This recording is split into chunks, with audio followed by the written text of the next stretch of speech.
Avenue D. Early summer 1988. Sticky black bubbles on a new piece of McAdams silently pop and drool oil as my partner Gio and I cruise up the avenue in Radio Motor Patrol 9864 for the umpteenth time today. We're housing cops in our first year assigned to Operation 8, a plainclothes task force combating the drug trade in PSA 4. Our beat is a stretch of public housing that Justice Department statisticians and local junkies both agree is the retail heroin capital of the world. The feds used your tax dollars to buy the car, fill the tank, and pay our overtime while we sit in it. RMP 9864 has power everything, FM stereo, climate control, the works.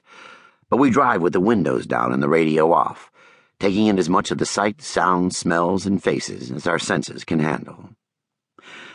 Most people glaze over when they look at a block's worth of inner-city hothouse humanity. New York's civilian population contains 8 million experts at averting their eyes in order to avoid trouble.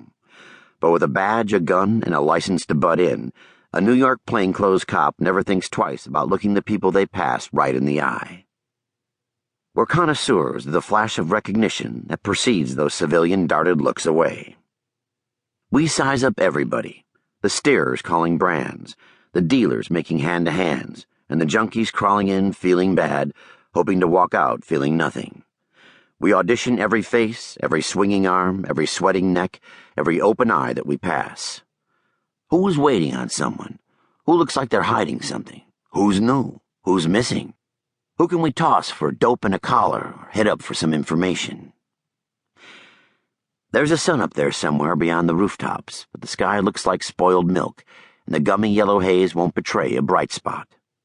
I'm Brooklyn born and raised, we both are, and like the rest of the natives, I've learned that Mother Nature in New York can be as weird as any other local old broad talking to her shopping bags in a darkened movie theater, or trying to convince her social worker that the people beaming gamma rays into her head are real.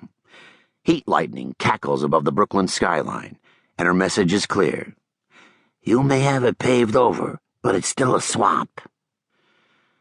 Other places in the world, the summer months ebb and flow, the temperature rising up with the sun and going back down again after dusk. Here it's like somebody turns the broiler on in June and finally remembers to shut it off again in September. The heat and the wet air smear sounds, smells, shapes, and colors. An anonymous clavero goes to town on a salsa track sputtering from a passing car stereo. For a moment, the beat accompanies a steerer hawking bags of Mr. T, for a corner smack dealer. His chant turns to 5050, yo, Rambo on the block, as he catches sight of our car and my face. The salsa track briefly jams with the crackle on our dash police radio, then a snatch of distorted thudding dance music from somewhere else, and a shrieking seagull come inland from the harbor to trash-pick the dumpsters behind the projects. The mix of sweat and cologne my partner and I generate are no match for the sour garbage stink, garlic, cigarette smoke, sweet-scented disinfectant Hispanic supers use in their building hallways, and rotten egg East River tidal funk wafting in the windows with the sounds. Neighborhood girls calmly strut down the sidewalk, so naturally flushed, sweat-shined, and breathless from the heat that it looks like they just got done fucking. But I'm not thinking about them. I'm not really thinking about anything.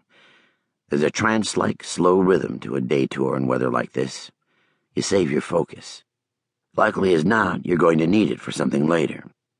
The only thing going on in my head, besides autopiloting the RMP and wordlessly registering and cataloging the world through the windshield, is a backburner notion I can't shake about a big-time dealer I've only recently heard about called Davey. Since learning the name Davey Blue Eyes a few weeks ago, I'm like a kid with a new swear word. But much as I'd love to shock the mopes I try it out on, it's just too fucking hot to pull up on a dealing crew, peel myself off the seat, and collect more barely hidden surprised expressions by dropping Davey Blue Eyes' nickname with the sellers and users on the D.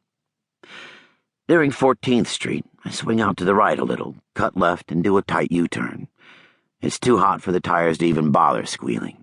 That same hydrant trickles water mid-block on 6th Street, but a different junkie drinks from it than the last time we passed.